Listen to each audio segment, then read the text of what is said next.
함께 기도드리겠습니다. 하나님 아버지, 저희들을 긍휼히 여기사 우리 자신이 옳다 하는 바로 스스로 심판주가 되지 말게 하여 주시고, 십자가 지신 심판주 되신 예수 그리스도의 이름으로 하루하루를 살아가는 저희들이 되게 하여 주옵소서. 예수님 이름으로 기도드리옵나이다. 아멘. 하나님 말씀 마태복음 27장 11절에서 14절 말씀을 보겠습니다. 신약 성경 49쪽입니다. 예수께서 총독 앞에 서섬에 총독이 물어 가로되 네가 유대인의 왕이냐? 예수께서 대답하시되 네 말이 옳도다 하시고 대제사장들과 장로들에게 고소를 당하되 아무 대답도 아니하시는지라. 이에 빌라도가 이르되 저희가 너를 쳐서 얼마나 많은 것으로 증거하는지 듣지 못하느냐 하되 한마디도 대답지 아니하시니 총독이 심히 기히 여기더라. 아멘.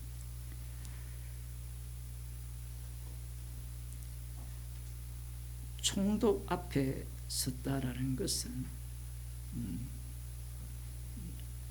유대의 총독이죠. 이 총독은 판결자입니다. 판결자라는 것이 굉장히 중요해요. 그러니까 헌법 재판관 있죠. 재판관이라는 겁니다. 앞서 산헤드린 공회가 예수님을 사형에 해당된다고 판결을 내렸죠. 그리고 가룟 유다는 스스로 자기에게 판결을 내렸습니다. 예수님께서 십자가에 달려 죽으시는 이 사건 속에서 심판의 연속이 이어지는 이유가 무엇이냐 하면 선악과를 먹은 인간들은 선악을 아는 일에 하나님과 같이 되었다라는 사실입니다. 선악을 아는 일에 하나님과 같이 되었다라는 것은 선을 알고 악을 안다. 그걸로 끝이 아니라 선을 알고 악을 알기에 내가 재판관, 최종 헌법재판관이 된다라는 거예요. 그래서 지금 이 마태복음 26장, 7장의 이 사건들이 우리가 보기에는 그냥 예수님이 재판받는 사건이라 이렇게 보일지 모르지만 선악과를 먹은 이후에 인류의 역사를 중첩을 해놓은 거죠. 계속해서 차곡차곡 사여진 그 결과가 지금 계속해서 우리가 살펴보는 마태복음 26장과 27장에서 드러나고 있는 겁니다. 본디오 빌라도가 로마 제국의 총독이잖아요. 그가 묻습니다. 네가 유대인의 왕이냐? 유대인의 왕이 뭘까요? 이것이 굉장히 중요합니다. 본디오 빌라도는 유대인의 왕에 대한 구약에 나오는 그러한 의미를 과연 모르느냐라는 겁니다. 이것이 굉장히 중요해요. 유대인의 왕이라면 유대인들이 그 왕을 추앙을 해야 되죠. 그렇지 않습니까? 그런데 지금 유대인의 왕이라고 하는 예수님이 유대인들로부터 고소당하고 사형을 처해달라고 십자가에 못 박아 달라고 본디오 빌라도에게 내어주었다라는 사실입니다. 그러니 이 본디오 빌라도 입장에서는 네가 유대인의 왕이 맞느냐라는 이 질문은 조롱의 의미도 들어갈 수도 있지만 또 다른 의미로서 유대인의 왕다우냐 조롱도 똑같이 포함하겠죠. 그러한 어떤 내용을 담고 있다라고 볼 수 있습니다. 여기에 대해 예수님께서 네 말이 옳도다 이렇게 답변을 하셨어요. 일단 기본적으로 본디오 빌라도 입장에서는 유대인의 왕이라면 왕은 어떤 면모를 갖추어야 됩니까? 구약에 나타나는 메시아 되시는 그 다윗으로 오시는 다윗 왕의 면모는 아닐지라도 당시에 왕들이 있었잖아요. 그러면 왕은 왕다워야 되는데 예수님이 그래 네 말이 옳다라고 하심으로 말미암아 예수님의 말씀의 의미는 내가 진짜 유대인의 왕이라는 겁니다. 문제는 그게 통하느냐라는 거예요. 11절에 12절에 보면 대제사장들과 장로들에게 고소를 당하되 아무 대답도 아니하시는지라 이에 빌라도가 이르되 저희가 너를 쳐서 얼마나 많은 것으로 증거하는지 듣지 못하느냐 하되 한마디도 대답지 아니하시니.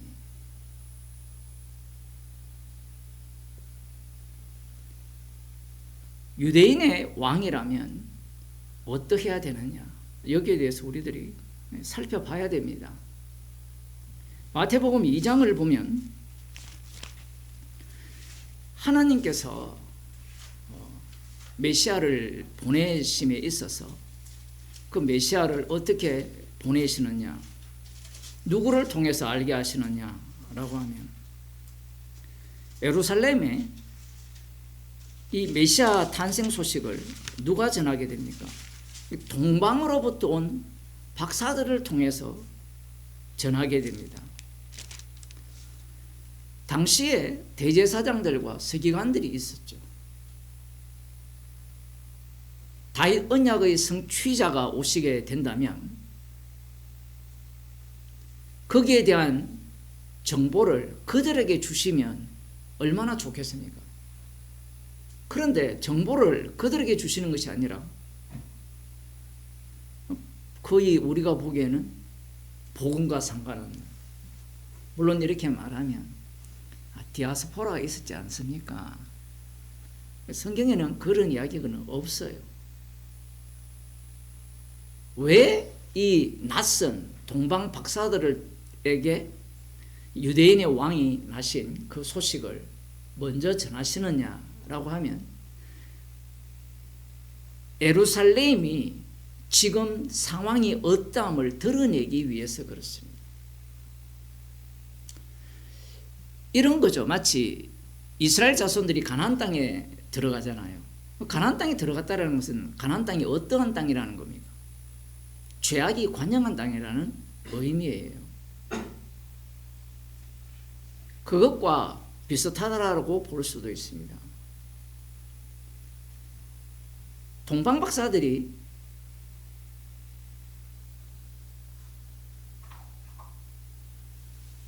예루살렘에 와서 헤롯 왕에게 이렇게 이야기합니다. 유대인의 왕으로 나신 이가 어디 계시뇨? 우리가 동방에서 그의 별을 보고 그에게 경배하러 왔노라.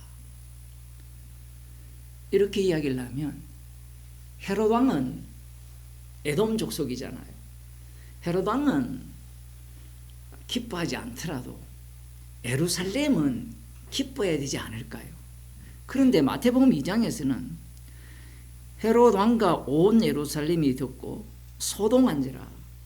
이 소동한다라는 의미가 무엇이냐 하면 불안해졌다라는 거예요. 지금 헤롯 왕이 나름대로 이 예루살렘의 안정을 갖고 왔고 전체적으로는 안정을 이루고 있는 상황이라는 의미입니다. 여기에 유대인의 왕이 등장을 하면 지금 자기들이 누리고 있는 안정은 깨어질 수가 있죠. 쉽게 말하면 이 예루살렘이라고 이야기할 때는 기득권들이죠. 여기에 보면 대제사장들과 서기관들, 예수님과 정면으로 충돌하는 그 단체가 산헤드린 공회잖아요. 지금 마지막 십자가 사건에서도 마찬가지죠. 그들은 기득권들입니다. 그 오세훈 시장이 강남이나 그 땅을 토지 거래 허가를 해줬잖아요. 폭등을 했잖아요. 그래서 다시 제안을 했거든요. 그게 댓글에 보면 이런 말이 있어요. 돈 벌놈 시큰 벌었다. 누구랑 짜고 했느냐? 하도 요상한 정치니까 그럴 수도 있어요. 기득권들은 어떤 상황이 되든 안정적인 것을 놓지 않으려고 합니다. 그게 기득권들의 특징이에요. 이미 그들은 권력을 잡았고 돈도 있을 만큼 있고 그런 상황에서는 정권이 바뀐다. 그 보수 정권에서 민주 정권으로 바뀐다. 이걸 용납하지 않습니다. 제가 지금 정치 이야기를 왜 하느냐라고 하면 지금 이들은 겉모양은 종교인들인데 실제로는 정치꾼들이에요. 그래서 이 헤롯 왕이 대제사장들과 백성의 서기관들을 모아서 그리스도가 어디서 나겠느냐라고 물었어요. 물으니까 이 사람들이 바로 답을 합니다. 미가서 5장 2절을 인용하여서 이렇게 얘기합니다. 또 유대 땅 베들레헴아 너는 유대 고을 중에 가장 작지 아니하도다. 네게서 한 다스리는 자가 나와서 내 백성 이스라엘의 목자가 되리라. 이 말씀을 언급해요. 그래서 이 사람들은 대제사장들이잖아요. 이 사두개파 쪽입니다. 사두개파 쪽은 이 자료를 찾아보면 메시아 왕국을 소망하지 않는다라고 얘기합니다. 근데 성경은 알아요. 목자가 온다고 되어 있거든요. 다윗 왕이 온다라고 약속이 되어 있어요. 그런데 왜 기다리지 않을까요? 이미 권력을 잡고 있어요. 헤롯 왕이 어마어마하게 큰 성전을 만들었잖아요. 성전이 크다라는 것은 그만큼 수익이 높다라는 이야기입니다. 떼돈을 버는 거예요. 그러니 굳이 메시아가 올 필요가 없어요. 메시아가 온들 지금보다 더 편안하고 더 부유하고 권세를 누리는 그러한 삶을 살 수 있을까? 정치적 권력은 이 본디오 빌라도가 다 맡고 있지만 나머지 부분은 종교적 영역에 있어서는 자기들이 책임을 지잖아요. 그러니 메시아가 안 오는 게 좋아요. 그래서 예루살렘이 소동한 겁니다. 지금 나름 물론 거기에 있는 수많은 사람들이 어렵고 가난하고 힘들게 살지만 그것들은 하나도 안 중요해요. 이들의 입장에서는. 그래서 이들이 답을 하죠. 베들레헴에서 날 것이라. 자, 그러면 여기에서 유대인의 왕이 난다라고 할 때 헤롯 왕이 유대인의 왕을 어떻게 인식하는가를 생각을 해야 됩니다. 우리는 헤롯이 에돔 사람이기 때문에 유대인의 왕으로 오시는 이 메시아 사상에 대해서 무지 목매했다라고 생각하면 안 돼요. 헤롯 왕도 나름 정보를 갖고 있을 거 아니에요. 왕이면 적어도 이 민족들이 갖고 있는 그 종교적 그리고 메시아 사상에 대한 희망 이런 것들을 꿰뚫고 있을 거 아닙니까? 만일에 유대인의 왕이 십자가에 못 박혀 죽는 왕이라면 난리칠 필요가 있어요, 없어요? 전혀 없죠. 왜냐하면 자기가 왕노릇 하는데 전혀 방해물이 안 됩니다. 그런데 이 유대인의 왕이라는 것은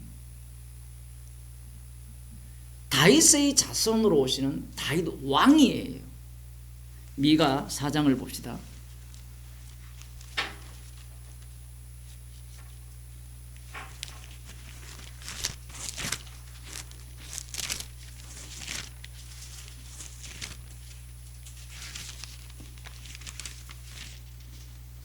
마릴에 이르르는 여호와의 전의 산이 산들의 꼭대기에 굳게 서며, 마릴이라고 하죠.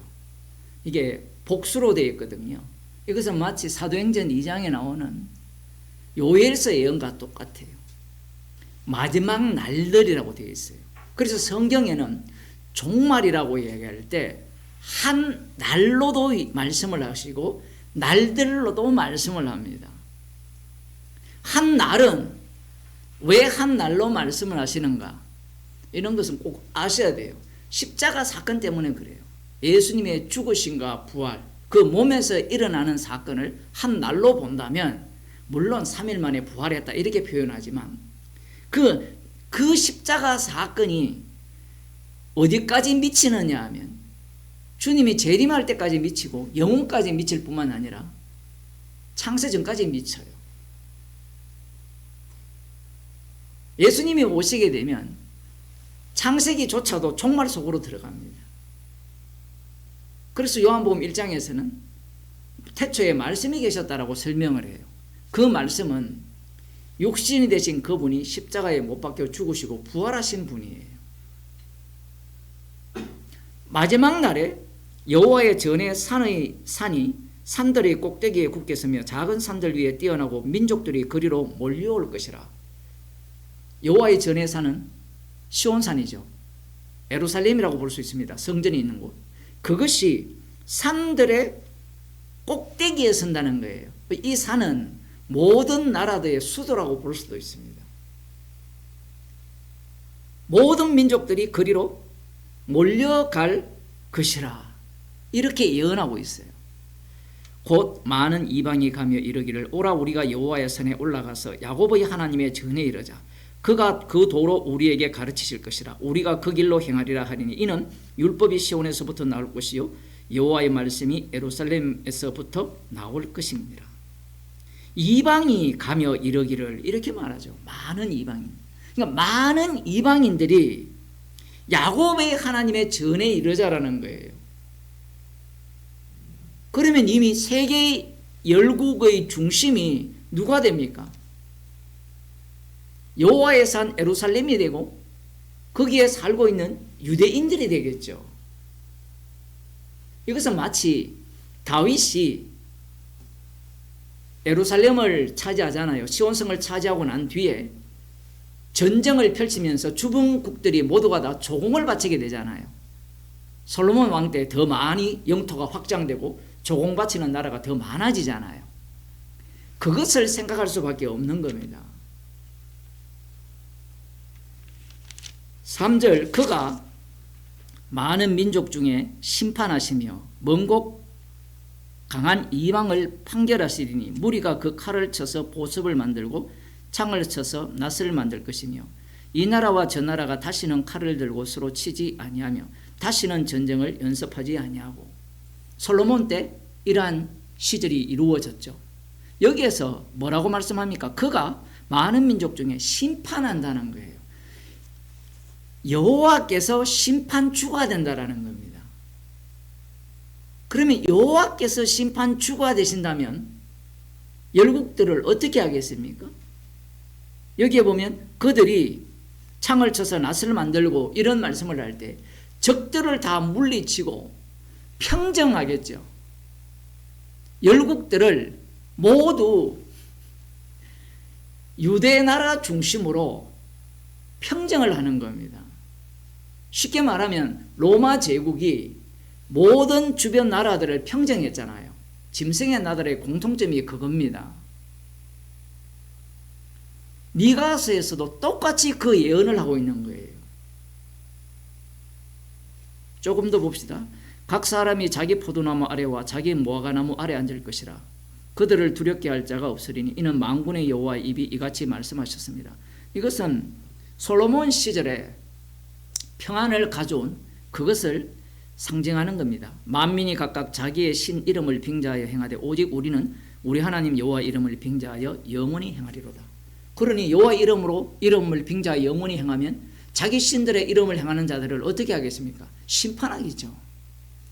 여호와께서 말씀하시되 그날에는 내가 저는 자를 모으며 쫓겨난 자와 내가 환난받게 한 자를 모아 그 저는 자로 남은 백성이 되게 하며 멀리 쫓겨났던 자로 강한 나라가 되게 하고 나 여호와가 시온산에서 이제부터 영원까지 그들을 치리하리라 하셨나니 너 양떼의 망대요 딸 시온의 산이여 이정 걷는 곳 딸 예루살렘의 나라가 네게로 돌아오리라. 여호와께서 친히 통치하신다는 겁니다. 시온에서부터 영원히 통치하시는 그때가 마지막 때라는 거예요. 말일이라고 이렇게 말씀하고 있습니다. 지금 이 말씀을 누가 보고 있는 거냐라고 하면 이 유대인의 왕으로 나시니가 어디 계시냐라고 물었을 때 베들레헴에서 날 것이라고 대답하는 대제사장들과 서기관들이 이런 말씀들을 알고 있어요. 알고 있는데 이들에게는 왜 와닿지 않느냐라고 하면 메시아가 온들 지금보다 더 나은 세상을 주겠느냐라는 거예요. 좀 더 봅시다. 이제 네가 어찌하여 부르짖느냐? 너희 중에 왕이 없어졌고 네 모사가 죽었으므로 네가 해산하는 여인처럼 고통함이냐? 딸 시온이여 해산하는 여인처럼 애서 구루하여 나을지어다. 이제 네가 성읍에서 나가서 들에 거하며 또 바벨론까지 이르러 거기서 구원을 얻으리니 여호와께서 거기서 너의 원수들의 손에서 속량하여 내시리라. 지금 미가서는 아직 바벨론 포로로 잡혀가기 전이에요. 거의 한 700년, BC 700년, 722년에 북이스라엘이 멸망당했죠. 586년에 남유다가 멸망당하거든요. 그러니 지금 미가 선지자가 활동할 때는 아직 바벨론 포로로 잡혀가지 않았습니다. 잡혀가지 않았는데 지금 하나님께서는 바벨론에서 돌아오게 하실 것이다. 거기서 구원을 얻으리라고 약속을 주신 거예요. 그러면 이 헤로단과 함께 미가서를 알고 있는 이들의 입장에서는 이 말씀은 바벨론에서 돌아오는 걸로 보겠습니까? 아니면 돌아오는 것이 끝이 아니라 그 돌아오는 것은 오히려 하나의 예표에 불과하고 실제로 이러한 하나님의 통치가 이루어지는 그런 나라를 생각하겠습니까? 그런 나라를 생각하는 거예요. 제자들도 마찬가지고요. 11절에 이제 많은 이방이 모여서 너를 쳐 이르기를 시온이 더럽게 되며 그것을 우리 눈으로 바라보기를 원하노라 하거니와 그들이 여호와의 뜻을 알지 못하며 그 모략을 깨닫지 못할 것이라. 여호와께서 곡식단을 타작마당에 모음같이 그들을 모으셨나니. 놀랍죠. 그러니까 이 하나님께서 시온을 미끼로 쓰는 겁니다. 시온을 미끼로 쓰니까 모든 이방인들이 이 미끼에 물린 겁니다. 이게 무슨 얘기냐 하면 아수르를 몽둥이로 쓰잖아요. 북이스라엘에 치는 몽둥이로 쓰므로 말미암아 그 아수르의 죄악이 나타났고 지금 이사야를 통해서 그걸 볼 수 있고 바벨론을 몽둥이로 쓰면 바벨론의 죄악이 나타나잖아요. 그 바벨론 속에 모든 열국이 다 담겨 있는 겁니다. 주께서 지금 그러한 이 역사 속에서 그러한 사건을 일으키시겠다는 말씀을 하시는 거예요. 13절 딸 시온이여 일어나서 칠지어다. 내가 네 뿔을 철같이 하며 네 굽을 녹같게 하리니 네가 여러 백성을 쳐서 깨뜨릴 것이라. 내가 그들의 탈취물을 구별하여 여호와께 드리며 그들의 재물을 온 땅의 대주제께 돌리리라. 희망적이잖아요. 여호와께서 통치하시는 방식이 뭐냐면 바벨론 포로로 잡혀가게 하여서 그 잡혀간 시온으로 인하여서 열국의 악함이 드러나고 그 악한 열국들을 하나님께서 친히 씻어서 그들의 재물을 온 주제께 온 땅의 주제께 돌릴 것을 약속하는 거예요. 이 일이 언제 일어난다고요? 말일.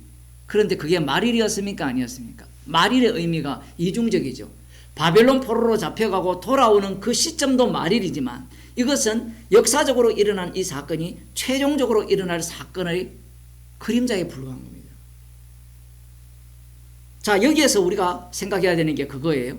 유대인의 왕이 오면 도대체 어떤 일이 일어나느냐. 지금 유대인의 왕이 등장을 안 했거든요. 여호와가 통치하신다 하잖아요. 그런데 여호와가 통치하실 때는 여호와가 직접 통치하는 경우는 없습니다. 구약에는.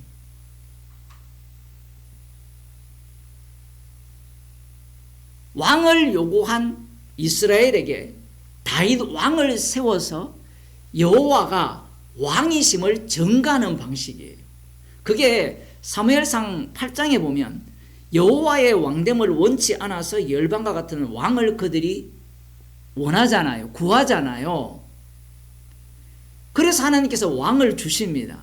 그래서 이 왕의 특징은 어떤 내용을 담고 있어야 되느냐 하면 우리는 여호와께서 왕되심을 원치 않았습니다 라는 내용을 담고 있으면서 여호와가 친히 통치하십니다라는 것을 보여주는 왕인데, 이 왕은 그것으로 되는 문제가 아니라 요 왕이 사무엘하 24장으로 가게 되면 이스라엘의 대표자로서의 왕, 죄인의 대표죠. 대표자로서 왕이 대제사장으로서 하나님께 제사를 드리는 왕으로서 여호와께서 통치하시는 그 나라임을 증거하는 겁니다.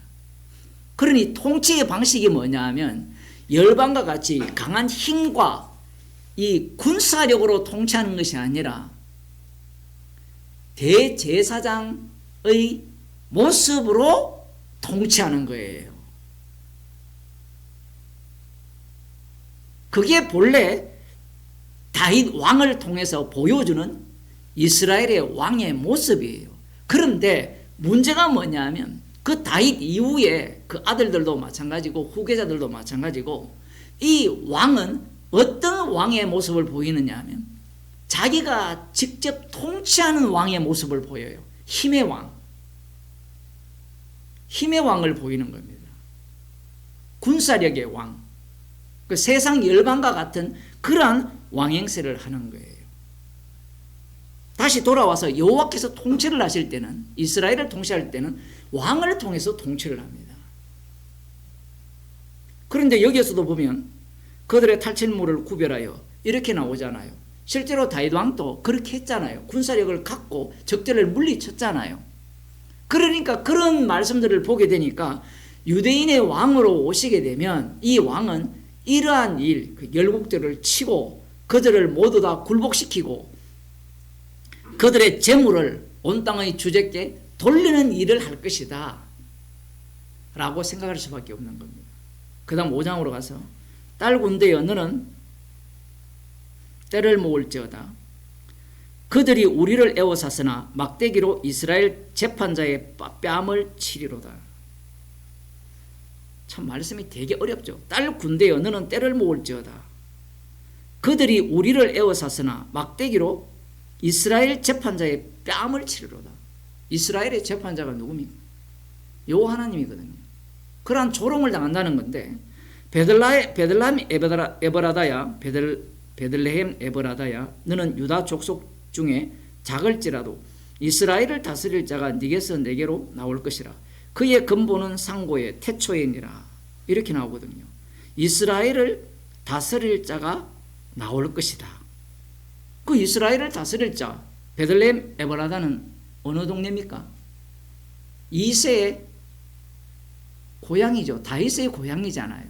그러면 이 말씀은 이사야 11장 1절에 나오듯이 이새의 줄기에서 한 삭이 나며 다윗의 자손으로 오시는 다윗 왕을 생각할 수밖에 없습니다. 물론 이것은 미가가 먼저고 나중에 에스겔 34장에 가면 그 내용이 다시 예언이 되고 있거든요. 여기에서 그의 근본은 상고의 태초이니라 이렇게 말씀을 하시니까 우리는 예수님은 하나님의 아들이잖아. 창조 전부터 계셨지 않느냐. 이렇게 해석을 하는데 유대인들은 그렇게 해석을 하지 않아요. 왜냐하면 다윗 언약에 의하면 이 다윗의 자손은 하나님의 아들로 칭함을 받거든요. 하나님의 아들로 칭함을 받기 때문에 그의 근본은 상고에 태초에니라, 이런 말씀들이 이들에게는 비유적으로 들리는 거예요. 그렇게밖에 볼 수 없어요. 왜냐하면 하나님의 아들은 없어요. 그 이스라엘이 하나님의 아들이고 우리가 생각하는 하나님의 친아들은 그들에게는 없단 말입니다. 그러니 이 말씀을 해석을 할 때 그렇게 해석을 하는 거예요. 지금 이 미가서에서 예언된 이 베들레헴에서 나는 유대의 왕은 어떤 면모를 보이느냐 하면 여호와께서 여러 백성을 쳐서 깨뜨릴 것이라고 하잖아요. 그러니까 이 무력적 힘을 갖고 오는 유대인의 왕이라는 겁니다. 그러니까 헤로드 왕이 자기 자리를 빼앗기고 싶겠어요? 빼앗기기 싫죠. 그래서 그 지경에 있는 2살 아래의 남자아이를 다 죽이라고 해버립니다. 이런 성경을 알기 때문에 그래요. 에스겔 34장을 봅시다.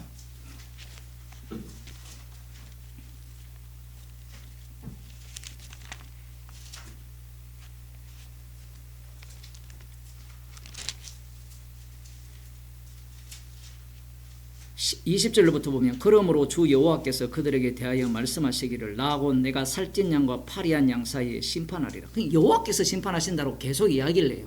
그런데 실제로는 여호와께서 심판하시는 것이 아니라 뒤에 보면 다윗 왕이 심판을 해요. 봅시다.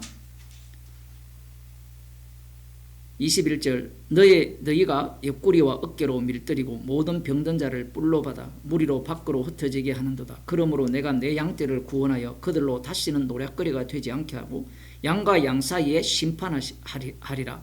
내가 한 목자를 그들 위에 세워 먹이게 하리니 그는 내 종 다윗이라.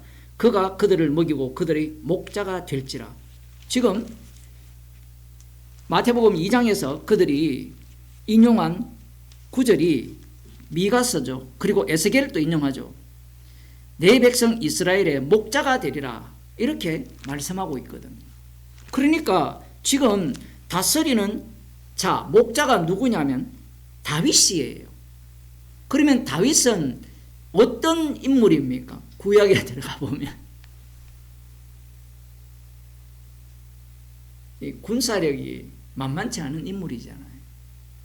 그리고 지금 에스겔에서 예언된 말씀과 미가서에서 예언된 말씀을 종합해 보면 이 다윗 왕이 여호와의 통치를 드러내는 왕으로서 열방도 심판을 하고 양과 양 사이도 심판하는 분으로서 예언이 되어지고 있는 겁니다.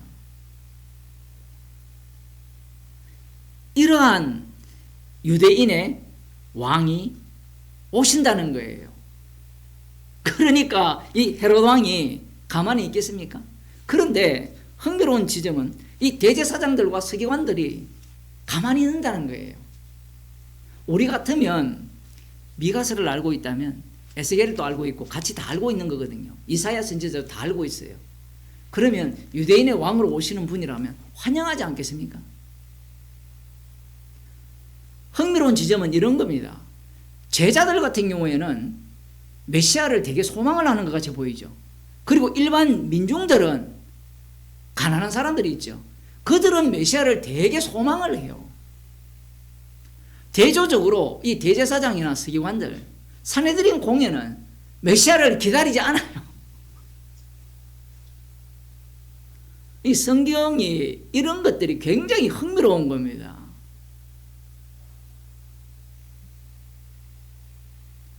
이들이 이러한 말씀을 알면서 불구하고 다윗 왕이 오시면 좋잖아요. 우리 이거 입장 바꿔서 한번 생각해 봅시다. 여러분 지금 사는 것이 행복하잖아요. 지금 살고 있는 집에서 떠나기 싫잖아요. 그죠? 아니 따뜻한 가스가 저절로 나오고 뭐 비용도 얼마 안 들고 그러면 떠나고 싶겠습니까?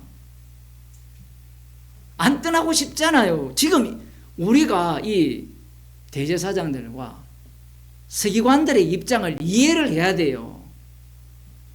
찌질이 가난하고 힘든 사람들은 아유 이 더러운 세상 빨리 떠나자 이런 생각할지 모르지만 그런 자들이 누구냐면 병전자들, 가난한 자들, 그 땅에 대해서 그 시절에 로마 제국의 지배를 받는 것에 대해서 불만이 있는 자들, 그런 자들은 빨리 뒤엎고 싶은 거예요. 그런데 그와 달리 이 돈 좀 있고 강남에 80억짜리 아파트 한 채 있고 한 채만 있는 게 아니고 한 5채 있고 별장도 있고 하와이에도 집이 있고 시민권도 있고 그러면 가고 싶겠습니까? 원치 않아요. 지금 자신들이 심판 주잖아요. 대제사장들과 서기관들이 심판 주거든요. 모든 판결을 자기들이 해요. 그런데 다윗 왕이 오시게 되면 다윗 왕이 판결을 하게 돼 있어요. 그런 메시아 왕국을 이들은 원하지 않습니다. 오늘날로 말하면 복음을 왜 원하지 않느냐? 십자가가 심판주가 드러나는 현장이 되면요, 모든 사람들이 고개를 돌려버려요. 십자가가 심판주가 되는 현장이 된다는 말은 모든 인간을 죄인으로 규정한다는 거예요. 너를 위한 십자가는 없다가 돼요. 그렇게 되면 내가 지금 가진 자는 늘 판단을 하잖아요. 그런데 주님이 심판주가 된다면 판단할 위치에 못 서잖아요. 성도는 정인일 뿐이고 심판주가 아니잖아요. 그래서 교회에서 십자가를 제거하려고 하는 겁니다. 똑같아요. 이들도 자신들이 지금 권력의 자리에 앉아서 재판을 하고 있기 때문에, 판결하는 위치에 있기 때문에 이미 아쉬운 게 하나도 없어요. 아쉬운 게 있다면 지금 이 자리를 그대로 유지하면서 하나님 나라가 이루어지는 거죠. 그래서 이 연구문헌에 보면 바리새인들은 죽어서 가는 천국 이렇게 기다린다 이렇게 이야기를 해요. 그것보다 좋은 게 어디 있습니까? 이 땅에서 시큰 부자로서 권세 누리면서 존경받으면서 선생이란 대접을 받으면서 신나게 살다가 죽어서 천국 가고, 그게 유대교 신학이에요.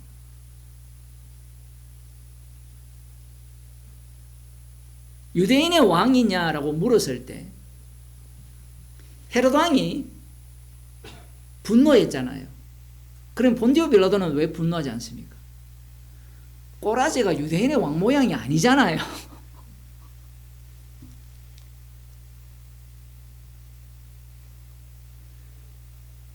그러니까 네 말이 옳다라고 말해도 본디오 빌라도의 입장에서는 이 예수님의 말씀이 우스울 뿐이에요. 그게 무슨 유대인의 왕이냐.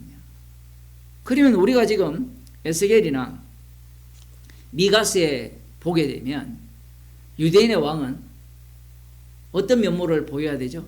본디오 빌라도가 생각하는 면모, 헤롯 왕이 생각하는 면모를 보여야 돼요. 그런데 예수님이 지금 잡혀 계시잖아요. 유대인의 왕이냐 물었을 때 옳다라고 했어요. 유대인의 왕이라면 앞서 에스겔에서는 양과 양 사이를 심판하죠.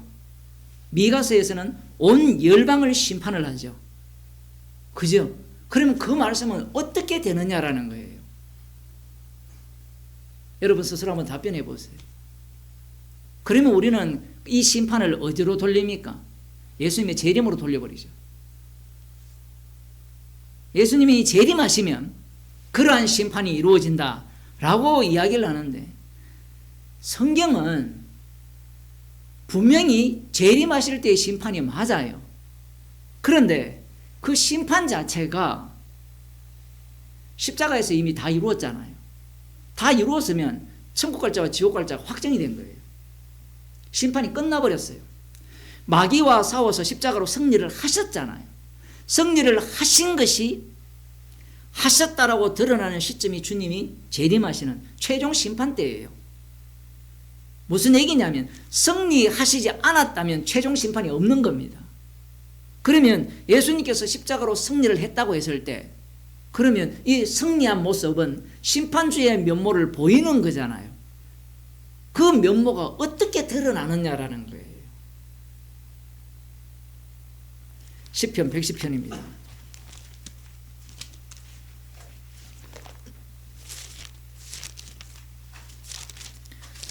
신약 성경에 시편 110편이 굉장히 중요하게 언급되고 있거든요. 히브리서에서도 중요하게, 사도행전에서도 중요하게 그렇게 언급되는데 여기에 보면 여호와께서 내 주에게 말씀하시기를 내가 네 원수로 네 발등상 되게 하기까지 너는 내 우편에 앉아라 하셨도다. 이 말씀을 자세히 보면 원수로 발등상 되게 하기까지 내 우편에 앉아라 했잖아요. 그러면 하나님의 우편의 자리는 주의 자리거든요. 심판 주의 자리예요. 심판 주의 자리에 앉아 있으라. 언제까지? 원수로 내 발등상 되게 하기까지. 그러면 땅에서는 심판주로 행세하지 않느냐라는 겁니다. 그게 질문이에요. 인간들이 생각하는 심판은 아까 조금 전에 열방과 양과 양 사이를 심판한다고 할 때 어떻게 심판합니까? 다윗이 내 편 저편을 나누잖아요. 그죠? 적들을 처결을 하잖아요. 그런 식으로 심판을 하는 것이 인간들이 생각하는 심판이에요. 그 심판이 있습니다. 그러한 심판이 있어요. 주님이 재림하실 때 없는 게 아니에요. 그런데 그때까지 주님은 이 땅에서 주님이 오실 때까지 어떤 심판을 하시느냐 하면 예수님 본인이 대제사장이 되어버립니다. 내 원수로 발등상 되게 하기까지 내 우편에 앉아서라 하시잖아요. 그러면 여기에 보면 4절입니다. 여호와는 맹세하고 변치 아니하시리라. 이르시기를 너는 멜기세덱의 반차를 쫓아 영원한 제사장이라 하셨도다. 주의 우편에 계신 주께서 그 노하시는 날에 열왕을 쳐서 파하실 것이라. 열방 중에 판단하여 시체로 가득하게 하시고 여러 나라의 머리를 쳐서 파하시며 길가의 시냇 물을 마시고 인하여 그 머리를 드시리로다. 이 말씀이 되게 어려워요. 멜기세덱의 반차를 쫓아 영원한 대제사장이라 하셨잖아요. 그리고 대제사장의 모습이 뒤에 나오는 열왕을 쳐서 파하실 주가 돼요. 그러면 이 세상에서는 예수님이 십자가에 달려 죽으시고 부활하셔서 우편에 달려 올라가셨잖아요. 그러면 올라가셨을 때 이 땅에서는 그 유대인의 왕의 모습은 어떤 모습으로 보이느냐면 대제사장의 모습으로 보이는 겁니다. 그게 무슨 심판입니까? 예수님이 심판을 다 받아버리죠. 받은 그분에 의해서 세상은 심판을 받아요. 지금 누가 심판을 하고 있습니까? 본디오 빌라도가 심판하고 있습니까? 가룟 유다가 심판하고 있습니까? 이 대제사장과 이 장로들이 심판하고 있습니까? 우리 눈에는 누가 심판하고 있죠? 살아있다고 우기고 권력이 있다고 우기는 대제사장, 장로들, 가룟 유다, 그리고 이게 본디오 빌라도, 이들이 지금 심판하고 있는 거예요. 그런데 유대인의 왕의 모습은 대제사장입니다. 죽임당하는 영원한, 히브리서에 하면 영원한 단번에 제사를 완성하는 그러한 모습으로서의 모습을, 주의 모습을 보이는 겁니다. 그래서 예수님께서 네가 유대인의 왕이냐라고 물었을 때 네 말이 옳다라고 한 거예요. 지금 우리는 이 본문이 얼마나 중요한지 알아야 돼요. 이 말씀이 있음에도 불구하고 예수님이 유대인의 왕이라 했을 때 그 왕의 개념을 어떤 개념으로 잡고 있죠? 이 성질이 급해가지고 인간들은 주님이 재림하여서 실질적으로 물리적으로 심판하시는 그 심판의 나라를 자기가 이 땅에 지금 끌고 와가지고 자기가 심판주가 되어서 심판하려고 한다는 게 인간들이 생각하는 이 본문에 대한 해석이에요. 그래서 이 바울의 서간장 같은 경우에는 기존의 신학을 비판합니다. 하나님이 통치하시는 세계가 아니라 예수님이 통치하시는 세계입니다. 말은 멋지거든요. 그런데 예수님이 통치하는 세계의 특징이 뭐예요? 내 나라는 이 세상에 속하지 않았다예요. 근데 그들의 주장은 뭐냐면 예수님이 통치하시니까 통치하시는 면모를 보여야 된다는 거예요. 예수님의 통치는 내 나라는 여기에 속하지 않았다는 것을 보여주는 통치예요. 그 모습이 어떤 모습이에요? 세상으로부터 제거당하는 모습이에요. 그게 통치의 모습이에요. 문제는 교인들이 생각을 할 때, 예수 믿는다고 하는 사람들이 생각할 때 이 본문을 보면서 유대인의 왕이 맞다, 예수님은. 그러면서 오늘 미가서나 에스겔에 나오는 그러한 다윗 왕이 오셔서 할 그 통치 개념, 군주제잖아요. 완전히 전제군주제. 그러한 왕이 다스리는 그러한 나라를 상상하는 겁니다. 제자들의 오해가 그거였잖아요. 제자들이 예수님을 메시아로 믿었잖아요. 당신은 하나님의 아들이고 그리스도다. 그리스도라는 말은 다윗 왕으로 오실 분이다라는 거예요. 그러면 그분이 어떤 왕다운 면모를 보일 것이냐라고 할 때는 앞서 나왔잖아요. 열방을. 그 당시에 열방 중에 대표자가 로마 제국이죠. 로마 제국을 꺾고 그들을 심판하고 그들이 갖고 있는 모든 무기를 회수하고 무기들은 자신들만 갖고 나머지는 모두가 다 무기 그거 다 그 농격으로 다 바꿔. 그러면서 진짜 제대로 된 평화의 그러한 메시아 왕국을 꿈꿨던 겁니다. 그러니 이 본디오 빌라도가 질문한 것이 굉장히 의미가 있는 거예요. 네가 유대인의 왕이냐? 조롱이죠. 그럼 이 사람만 조롱합니까? 아니에요. 오늘날 예수님을 믿는다고 하는 사람들이 이 본문을 읽으면서 유대인의 왕을 헤롯 왕이 생각했던 그 잘못 생각했잖아요. 헤롯 왕이 물리적 다윗 왕 아니에요. 십자가에 못 박혀 죽으시는 왕입니다.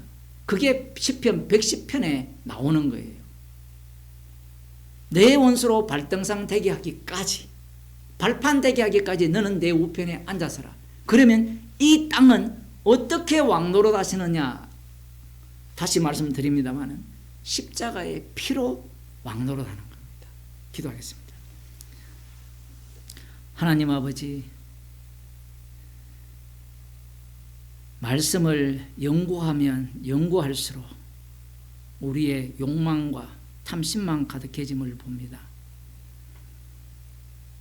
주님, 저희들을 긍휼히 여기사 유대인으로 왕으로 오신 예수님을 보게 하시고 지금도 주의 우편에 계신 주님께서 친히 십자가의 피로 대제사장의 모습으로 통치하고 계심을 보게 하여 주옵소서. 우리의 몸이 십자가의 증인으로 살기에 주님이 심판주로서 드러나는 몸이 되게 하여 주옵소서. 예수님 이름으로 기도드리옵나이다.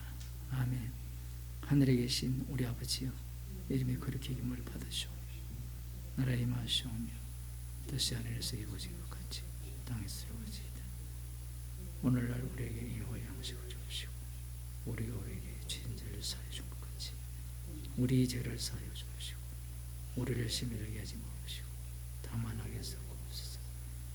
대개 나라와 근세와 영원히 아버지께 영원히 사옵나이다. 아멘.